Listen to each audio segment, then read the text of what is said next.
Hello everyone. इस video में हम वर्ब के कुछ इम्पोर्टेंट्स रूल को पढ़ेंगे और वर्ब से भी जो है क्वेश्चंस अक्सर पूछे जाते हैं, तो इसको भी हमें पढ़ना है, अच्छे से ध्यान से इस वीडियो को देखना है। और ज़्यादा लॉन्ग वीडियो नहीं होती है, इसलिए आप जो भी मैं वीडियो बनाऊँ उसको एक बार देख लिया करो, ताकि आपको याद करने में ज़्यादा प्रॉब्लम ना हो, ठीक है। और फिर देखने के बाद एक बार पीडीएफ का रिवीजन कर लिया करो, ठीक है। तो इस तरीके से जितने भी चैप्टर के इम्पोर्टेंट्स रूल होते हैं वो आपके कवर हो जाते हैं, ठीक है। और बाकी आप एक बार बुक को भी पढ़ लेना, जिससे जो थोड़ा बहुत छूट रहा हो वो आपका उससे बुक से कवर हो जाए। वैसे मैं मोस्टली सारे जो रूल्स है वो ले लेता हूँ, ठीक है। चलिए फिर अब स्टार्ट करते हैं और थोड़ा फास्ट मैं यहाँ पर बताने की कोशिश करूँगा, ओके। ज़्यादा लॉन्ग वीडियो नहीं रहेगी ये। देखिए, पहली बात ये कि इन्फिनेटिव क्या होता है। टू प्लस वर्ब की फर्स्ट फॉर्म, जीरंड बोलते हैं आईएनजी फॉर्म को। पार्टिसिपल होते हैं जिसमें वर्ब में लास्ट में ईडी लग जाता है, ये पास्ट पार्टिसिपल होता है। या फिर ईएन, या फिर हैविंग प्लस वर्ब की थर्ड फॉर्म, ये पार्टिसिपल होते हैं। इस तरीके से आगे चल के सारी बातें आपको पता चल जाएगी, ओके। तो ये मैंने ऐसे बता दिया, इसमें ये कोई इम्पोर्टेंट नहीं है। आगे बढ़ते हैं। देखिए, यहाँ से भी क्वेश्चन आपको देखने को मिल जाता है, डेयर, नीड, यूज्ड टू, क्योंकि ये मॉडल और मेन वर्ब दोनों का काम करते हैं, ठीक है ना। इसको बोलते हैं मार्जिनल ऑक्सिलरी वर्ब, ठीक है। यानी ये मेन वर्ब और ऑक्सिलरी वर्ब यानी मॉडल का काम करते हैं, ठीक है। इनका यूज हेल्पिंग वर्ब तथा मेन वर्ब दोनों के रूप में किया जाता है। जैसे आई नीड यू, यहाँ पर मेन वर्ब हुई। यहाँ पर है you need to come tomorrow, यहाँ पर हेल्पिंग वर्ब हो गई। अब हमें यहाँ से देखिए, क्वेश्चंस में आपको क्वेश्चन टैग पूछ लिया, तो यहाँ पर हमें लगाना पड़ेगा डोंट आई, और यहाँ पर क्वेश्चन टैग हमें नीड यू, ठीक है ना। इस तरीके से यहाँ पर हमें करना पड़ेगा। तो ये चीज़ आपको ध्यान रखनी है। यूज्ड टू का एक रूल और है, कब इसके बाद फर्स्ट फॉर्म आती है, कब आईएनजी फॉर्म आती है, तो वो आगे चल के आपको पता चल जाएगा। चलिए, डियर एवं नीड का यूज़ पॉजिटिव वाक्य में हो तो उसके बाद टू प्लस वर्ब की फर्स्ट फॉर्म का यूज़ करते हैं। तो यहाँ पर डियर और नीड का अगर यूज़ पॉजिटिव वाक्य में है तो इन्फिनेटिव आएगा, यानी टू प्लस वर्ब की फर्स्ट फॉर्म का हम यूज़ करेंगे। जैसे आई नीड हेल्प हिम, तो ये गलत हो जाएगा। टू प्लस वर्ब की फर्स्ट फॉर्म का हमें यूज़ यहाँ पर करेंगे, I need to help him, ठीक है ना। तो ये जरूर आना जरूरी है। पॉजिटिव वाक्य में अगर नीड और डेयर का यूज़ किया गया हो तो वहाँ पर हम क्या यूज़ करेंगे, टू प्लस वर्ब की फर्स्ट फॉर्म का। चलिए, अगला है हमारा पॉइंट, लेटस या फिर लेट्स से शुरू होने वाले इम्परेटिव सेंटेंस के क्वेश्चन टैग में शैल का यूज़ करते हैं। चूँकि वर्ब से रिलेटेड है तो ये पॉइंट भी हमारा यहाँ पर कवर करेंगे कि अगर क्वेश्चन लेट अस या फिर लेट्स से शुरू हो तो वहाँ पर क्वेश्चन टैग के रूप में जो हेल्पिंग वर्ब है वो शैल का यूज़ करेंगे, ठीक है। यानी क्वेश्चन टैग शैल वी ही बनेगा, ठीक है। इतनी बात आपको पता होनी चाहिए। अगला पॉइंट है, शैल और विल का यूज़ निम्नलिखित सेंटेंस में नहीं होता है। ये पॉइंट बहुत अच्छा है, आपको याद रखना है। अगर वाक्य पास्ट से शुरू हो, यानी पास्ट में अगर बात चल रही हो तो वहाँ पर शैल विल नहीं आएगा। अगर एक भी सेंटेंस पास्ट में दिया हुआ है तो उसकी जो दूसरी क्लोज है वो जो उस पर डिपेंड होगी वो कभी भी शैल में यानी फ्यूचर में नहीं जा सकती। जैसे he helped that he will pass the test, तो विल नहीं आएगा, यहाँ पर आएगा वुड, ठीक है। ये पास्ट के रूप में हम यूज़ करते हैं वुड का। दूसरा है, डबल फ्यूचर एक साथ हम यूज़ नहीं करते हैं। जैसे इफ़ आई विल कम, तो आई विल नहीं आएगा, आई विल मीट यू, ये ठीक है। इसके साथ इफ़ के साथ विल का यूज़ हम नहीं करेंगे। ये पॉइंट जब है जब कंडीशनल सेंटेंस बन रहे हो। और ये वाले वर्ड आप ध्यान रखना, if, as soon as, in case, unless, until, before, after, when, इनके बाद यानी जिस क्लोज में ये वाले वर्ड होंगे उसमें विल या शैल का हम यूज़ नहीं करेंगे, ठीक है। इनके तुरंत बाद सिंपल फ्यूचर टेंस का यूज़ नहीं करते हैं, बल्कि प्रेजेंट का यूज़ हम कर लेते हैं, ठीक है। चलिए आगे बढ़ते हैं। Would point number would say देख लेते हैं क्या पॉइंट है यहाँ पर। वुड का यूज पास्ट की हैबिट को व्यक्त करने के लिए किया जाता है। जैसे I would go to school by bus, तो ये पास्ट की हैबिट को व्यक्त करने के लिए यहाँ पर हमने यूज़ किया है। अगला पॉइंट है वुड का यूज प्रेजेंट या पास्ट की कल्पना को व्यक्त करने के लिए भी किया जाता है। कल्पना जैसे यहाँ पर है if I were A bird I would fly in the sky, तो यहाँ पर वुड का हम यूज़ करेंगे। ठीक है, ध्यान रखना है कि काल्पनिक वाक्यों में सब्जेक्ट के साथ वर का ही यूज़ करते हैं, चाहे सब्जेक्ट कोई सा भी हो, सिंगुलर हो या प्लूरल, आएगा यहाँ पर वर ही। ठीक है, और अगर इधर वर है तो यहाँ पर वुड जरूर आएगा। ठीक है, वुड का ही यूज़ करेंगे और किसी चीज़ का यूज हम यहाँ पर नहीं करेंगे। लेकिन अगर ये वाला हैड बीन अगर यहाँ पर दिया हुआ हो, ठीक है, तो यहाँ पर वुड हैव का हम यूज़ करेंगे। फिर ये बात आप ध्यान रखना। ठीक है, चलिए आगे बढ़ते हैं। अगर इन शब्दों के जैसे I wish, if, as if, suppose etcetera से काल्पनिक होने का आभास होता है, इनके साथ वाज का यूज़ हम नहीं करते हैं। किसका यूज़ करते हैं? वर का। तो ये बात आप ध्यान रखना, वाज का यूज नहीं होगा यहाँ पर अगर यहाँ पर ये काल्पनिक चीज़ें चल रही हो। ठीक है, आगे शुड है। यहाँ पर शुड का यूज़ सजेशन या फिर एडवाइस के लिए किया जाता है। ठीक है, यू शुड स्टडी इंग्लिश, तुम्हें इंग्लिश पढ़नी चाहिए। You should not laugh at his mistakes, तुम्हें उसकी गलतियों पर नहीं हंसना चाहिए। एक पॉइंट यहाँ पर है, बहुत अच्छा पॉइंट है। लेस्ट के बाद निगेटिव पर्पस को व्यक्त करने के लिए किसका यूज करते हैं? शुड का। ये भी आप ध्यान रखना। जैसे ही रन फास्ट, इसका मतलब होता है के बावजूद। यहाँ पर he ran fast lest he should miss the train, वह तेज़ दौड़ा फिर भी या उसके बावजूद भी वह उससे क्या ट्रेन क्या हो गई? मिस हो गई। तो यहाँ पर शुड का हमें यूज़ करना पड़ेगा लेस्ट के बाद। ठीक है, दूसरा पॉइंट है लेस्ट के साथ शुड प्लस वर्ब की फर्स्ट फॉर्म का भी हम यूज कर सकते हैं। जैसे यहाँ पर take care lest you fall, या फिर help him lest he fail. ठीक है, ओके, तो इस तरीके से हम इसका यूज़ कर सकते हैं। तो लेस्ट का पॉइंट आप ध्यान रखना, दोनों पॉइंट अच्छे हैं, दोनों पॉइंट। ठीक है, चलिए आगे कुछ चीज़ें लिखी हुई हैं यहाँ पर। बी यूज्ड टू, देखिए यूज्ड टू के पहले अगर बी आए या बी की कोई फॉर्म आई, जैसे is am are, was were, उसके बाद यूज्ड टू दिया हो, तो उसके साथ आईएनजी फॉर्म का यूज़ करेंगे। या फिर looking forward to, with a view to, addicted to, owing to, given to, taken to, prone to, object to, है ना, और एडिशन टू या डिवोटेड टू, इनके साथ आईएनजी फॉर्म का यूज़ करेंगे। बाकी मोस्टली टू के बाद क्या आता है? वर्ब की फर्स्ट फॉर्म। लेकिन ये वर्ड ऐसे हैं, ठीक है, ये क्लोज ऐसी है या फिर ये फ्रेज ऐसी है, इनके बाद हम आईएनजी फॉर्म का ही यूज़ करते हैं। ठीक है ना, बाकी सारी प्रपोजिशन के बाद हम आईएनजी फॉर्म का यूज़ करते हैं। लेकिन टू ऐसी प्रपोजिशन होती है जिसके बाद फर्स्ट फॉर्म आती है वर्ब की। लेकिन ये चीज़ें आपको ध्यान रखनी है, इसके साथ आईएनजी फॉर्म का यूज़ हम करेंगे। ठीक है, जैसे he is addicted to smoke, smoke नहीं आएगा, स्मोकिंग आएगा। ठीक है, यहाँ पर looking forward to meet, meeting आएगा। तो इस तरीके से यहाँ पर जैसे गेटिंग दिया हुआ है, एम यहाँ पर बी की फॉर्म है, यूज्ड टू है, इसके बाद गेटिंग आया हुआ है। इस तरीके से हम करेंगे। दूसरा पॉइंट यहाँ पर देखिए, बी यूज्ड टू जैसे मैंने बताया था आपको आईएनजी फॉर्म, और यूज्ड टू है तो उसके साथ हम क्या करेंगे? वर्ब की फर्स्ट फॉर्म, यानी ये मॉडल के रूप में जब इसका यूज़ होगा तब वर्ब की फर्स्ट फॉर्म आएगी। चलिए आगे बढ़ते हैं। और बी की आप फॉर्म जानती हैं ये वाली, ठीक है, मैंने कई बार बता चुका हूँ। हेल्पिंग वर्ब तथा मेन वर्ब दोनों के रूप में ये कार्य करती है।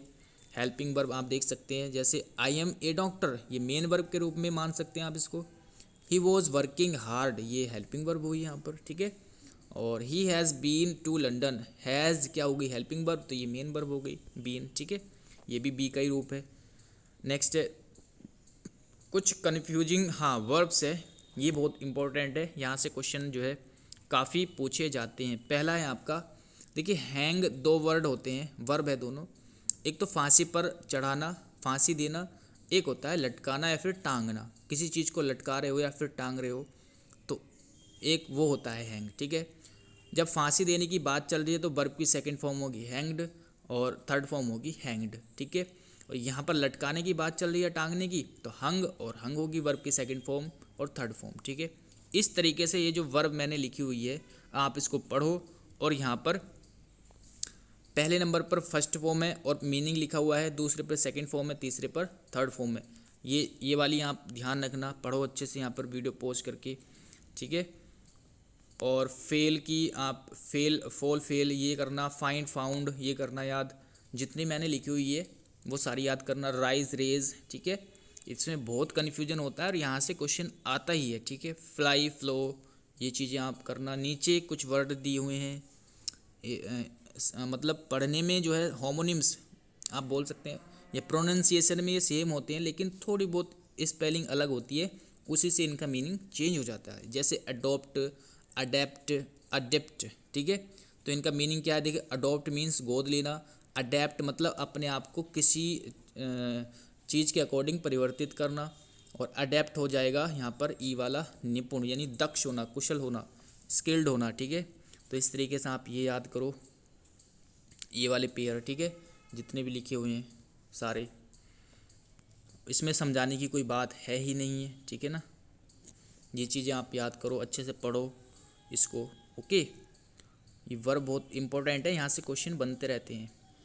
चलिए, एक यहाँ पर ये भी काफ़ी बार जो है एग्ज़ाम में आया है इस तरह का क्वेश्चन। जैसे बीइंग इल आई कुड, कोई सेंटेंस अगर बीइंग से स्टार्ट हो, जैसे being ill I could not come, बीमार होने की वजह से वह नहीं आ सका। ठीक है, क्योंकि वो बीमार है। अब देखिए यहाँ पर हम ये जो सब्जेक्ट बनेगा इधर वाला, ठीक है, बीइंग के केस में बता रहा हूँ, जैसे यहाँ पर बीइंग से स्टार्ट है, तो ये जो सब्जेक्ट है हम इसको यहाँ पर मान करके देखेंगे कि अगर ये सब्जेक्ट यहाँ पर होगा, मतलब एक इमेजिन करेंगे, तो क्या ये सेंटेंस सही बनेगा।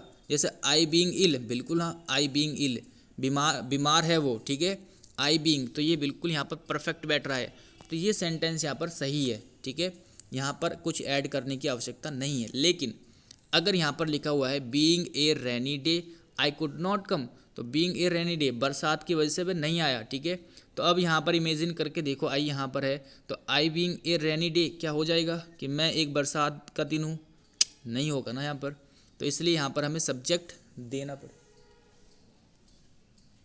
एक मिनट चलिए, तो यहाँ पर हमें क्या करना पड़ेगा, सॉरी फॉर डिस्टर्बिंग, तो यहाँ पर क्या करना पड़ेगा, हमें सब्जेक्ट देना पड़ेगा, क्योंकि ये वाला जो सब्जेक्ट है यहाँ पर नहीं आ रहा है। ठीक है, तो इस तरीके से हमें क्या लगाना पड़ेगा, यहाँ पर रेनी डे के लिए इट का यूज़ हम करेंगे। ओके, दूसरा सेंटेंस है walking along the road my pen fell down, तो ये जो सब्जेक्ट है माई पेन, कि मतलब रोड पर चलने के दौरान मेरा जो पेन है वो नीचे गिर गया, तो पेन को हम यहाँ पर इमेजिन करेंगे, तो क्या ये सही होगा कि pen walking along the road, pen क्या चल रहा था, नहीं, तो ये सेंटेंस हमारा गलत हो जाएगा। यहाँ पर हमें सब्जेक्ट देना पड़ेगा इस वाली वर्ब के लिए, जैसे यहाँ पर हमने सब्जेक्ट दिया इस वर्ब के लिए, तो यहाँ पर हो जाएगा while I was walking along the road my pen fell down. ठीक है, ये क्वेश्चन जो है इस रूल से जो है क्वेश्चन पूछे गए हैं, इसलिए आप इसको अच्छे से समझना। ओके, चलिए आगे बढ़ते हैं। देखिए, वर्ब की विशेषता एडवर्ब बताता है, ये आपको पता है। जैसे he works honestly, he talks politely, क्या हुआ यहाँ पर, ये वर्ब है, इसकी हमें विशेषता बतानी है, तो एडवर्ब हमने लगा दिया। लेकिन एक बात आपको ध्यान रखना है, कुछ वर्ब्स ऐसी होती है जिनकी विशेषता एडवर्ब नहीं बताता बल्कि एडजेक्टिव बताता है। ठीक है, ये जो आपको ध्यान रखना है। जैसे यहाँ पर सेंटेंस लिखा है ही लुक्स ऑनेस्टली, लुक्स के साथ ऑनेस्टली नहीं आएगा, ऑनेस्ट आएगा। साउंड के साथ पोलाइटली यानी एडवर्ब नहीं आएगा, एडजेक्टिव आएगा। तो ये वर्ब आप ध्यान रखना, looks, smell, taste, feel, sound, appear, seems, ये वर्ब्स ऐसी हैं जिनकी विशेषता एडवर्ब नहीं बताता, एडजेक्टिव बताता है। ठीक है ना, चलिए यहाँ पर लिखा हुआ है बी बिकम, इनकी भी विशेषता आप कह सकते हैं कि इनके बाद भी एडवर्ब नहीं आता, एडजेक्टिव आता है।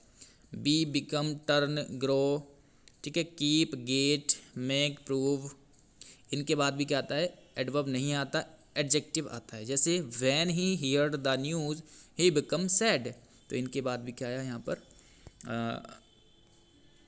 एडजेक्टिव, ठीक है। ये कुछ वर्ब्स हैं जैसे equity, absent, avail, reconcile. Equity का मतलब जब व्यवहार करना हो, ठीक है, और रिकाउंसिल का मतलब जब सुलह करना हो तब की बात है। Enjoy, resign, enjoy, Amuse, apply. Apply का मतलब जब किसी चीज़ पर कठिन परिश्रम करना हो। अडेप्ट, एडजस्ट, प्राइड, ठीक है। इनके बाद रिफ्लेक्सिव प्रोनाउन का आना बहुत ही ज़्यादा ज़रूरी है, वरना सेंटेंस रॉन्ग हो जाएगा। जैसे you should avail to this task heartedly. तो यहाँ पर अवेल के बाद हमें रिफ्लेक्सिव प्रोनाउन का यूज करना पड़ेगा सब्जेक्ट के अकॉर्डिंग, ठीक है। I pride on being able to work smoothly under pressure too. तो यहाँ पर माई सेल्फ लगाना पड़ेगा क्योंकि प्राइड आया हुआ है। इसके बाद हमें रिफ्लेक्सिव प्रोनाउन का यूज़ करना पड़ेगा। एन्जॉय वाला इंपॉर्टेंट है। The enjoy during vocation. तो यहाँ पर देम सेल्फ आएगा, लेकिन यहाँ पर दे एन्जॉयड द पार्टी। तो यहाँ पर नहीं आएगा क्योंकि एन्जॉय किसको किया गया, वो चीज़ यहाँ पर दी हुई है। यहाँ पर खुद को एन्जॉय किया था, ठीक है। दे एन्जॉय देमसेल्व्स, उन्होंने खुद को एन्जॉय किया, लेकिन यहाँ पर पार्टी को एन्जॉय किया, पार्टी दिया हुआ है, तो इसलिए यहाँ पर रिफ्लेक्सिव प्रोनाउन का यूज़ करना ज़रूरी नहीं, मतलब यहाँ पर आएगा ही नहीं रिफ्लेक्सिव प्रोनाउन नीचे वाले सेंटेंस में। चलिए कुछ वर्ब्स हैं यहाँ पर। Keep, stop, qualify, turn, rest, hide. इनके साथ रिफ्लेक्सिव प्रोनाउन का यूज़ नहीं करते। जैसे ही hide himself in the room. तो हिमसेल्फ नहीं आएगा, यानी रिफ्लेक्सिव प्रोनाउन नहीं आएगा। ये हाइड की सेकंड फॉर्म है, थर्ड फॉर्म भी यही होती है, ठीक है। Hide, hid, hid. या फिर यहाँ पर लिखा हुआ है keep yourself away from bad company. तो योर सेल्फ यहाँ पर नहीं आएगा, ठीक है, क्योंकि कीप के बाद रिफ्लेक्सिव प्रोनाउन यूज़ नहीं करते हैं।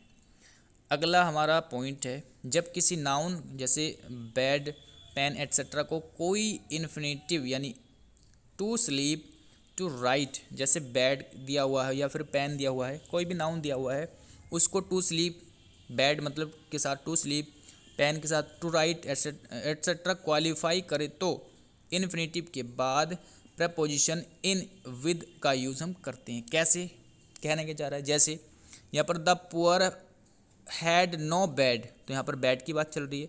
The poor had no bed to sleep. Poor के पास सोने के लिए बेड नहीं है। तो यहाँ पर bed plus two plus sleep आया हुआ है, बेड के लिए स्लीप का यूज़ करेंगे, ठीक है। तो यहाँ पर हमें लास्ट में इन लगाना बहुत ही ज़्यादा ज़रूरी है, ये बात ध्यान रखना, ठीक है। दूसरी बात, he had no pen to write. तो यहाँ पर पेन है, नाउन दिया हुआ है पेन, और यहाँ पर टू राइट लिखा हुआ है, तो यहाँ पर विद लगाना ज़रूरी है। उसी प्रकार डू यू हैव एक चेयर। तो चेयर यहाँ पर नाउन है, टू शिट यहाँ पर ये हो गई टू प्लस वर्ब की फर्स्ट फॉर्म। तो यहाँ पर ऑन लगाना ज़रूरी है, ठीक है, क्योंकि चेयर पे हम ऑन लगाते हैं चेयर पर बैठने के लिए। लिखने के लिए विद का यूज़ करेंगे, और सोने के लिए इन यहाँ पर यूज़ किया गया, स्लीप इन, ठीक है। इस तरीके से आपको ये चीज़ें भी ध्यान रखनी है। अगला है ऑप्टेटिव सेंटेंस में सिंगुलर सब्जेक्ट के साथ प्लूरल वर्ब यूज़ करते हैं। ऑप्टेटिव सेंटेंस है जैसे long live the king. The king यहाँ पर सब्जेक्ट है, तो इसके साथ सिंगुलर वर्ब प्लूरल वर्ब का हमने यूज़ किया है, तो ऑप्टेटिव में हो जाता है। आगे है कुछ वर्ब्स का यूज़ आईएनजी फॉर्म में नहीं किया जाता, जैसे verb of perception, verb of thinking, इस तरीके के ये वर्ब है। जैसे परसेप्शन मतलब see, taste, smell, hear, prefer, please, notice, है ना। तो ये आईएनजी फॉर्म में यूज़ नहीं करेंगे। थिंक, नो, मीन, माइंड, है ना, रिमेंबर, सपोज। तो ये जो वर्ब है आप पढ़ लेना, इनका हम यूज़ आईएनजी फॉर्म में नहीं करते हैं, ठीक है। चलिए आगे बढ़ते हैं। अगला पॉइंट है हमारा, इट इज़ हाई टाइम या इट इज़ टाइम के बाद सब्जेक्ट हो तो उसके बाद सेकंड फॉर्म आती है। ये पॉइंट आप ध्यान रखना। दूसरा है कुछ नाउन का यूज़ निश्चित वर्ब के साथ किया जाता है, जैसे हैव, लंच के लिए हम हैव का यूज़ करते हैं। Have a good time, have a dream, have a lunch, ठीक है, हैव लंच। टेक एग्ज़ाम, है ना, take an action, take risks, take your time. Make a dream, make a noise, make a promise, make a request. तो ये कुछ fix word है, आप इसको भी ध्यान रखना।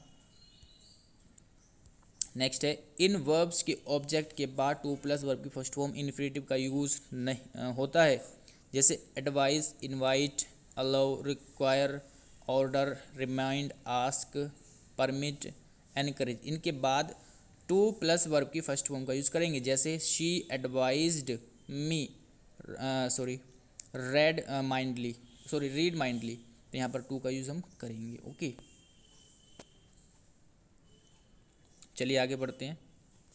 लाइक, वांट, विश, प्रॉमिस के बाद ऑब्जेक्ट और इसके बाद क्या आएगा, टू प्लस वर्ब की फर्स्ट फॉर्म। ठीक है, जैसे I want to go, Ram wants everyone to listen this notice. तो टू लिसन यहाँ पर है, और डायरेक्ट यहाँ पर बिना ऑब्जेक्ट के भी टू, मतलब दो वर्ब को जोड़ने के लिए टू का यूज़ करते हैं, ये भी आप ध्यान रखना। चलिए अगला पॉइंट है यहाँ पर, let, make, see, hear, dare not, need not के बाद इन्फिनेटिव बिना टू का यूज़ होता है, यानी इनके बाद टू प्लस वर्ब की फर्स्ट फॉर्म यूज़ नहीं करते हैं, केवल फर्स्ट फॉर्म आएगी। जैसे let me to go there, तो लेट मी टू नहीं आएगा, ओनली आएगा let me go there. He made me to laugh, to laugh नहीं आएगा यहाँ पर, ओनली आएगा मी लाफ, इस तरीके से। ठीक है, चलिए आगे है, अपीयर, फॉरगेट, स्टॉप, रिमेंबर या प्रॉमिस, बैगिन, डिसाइड, ट्राई। इनके बाद टू प्लस वर्ब की फर्स्ट फॉर्म का यूज़ करेंगे। He forget to bring a pen, या he forget that he should bring a pen. ठीक है ना, तो ये चीज़ें आपको ध्यान रखनी है। तो यहाँ पर क्या करेंगे,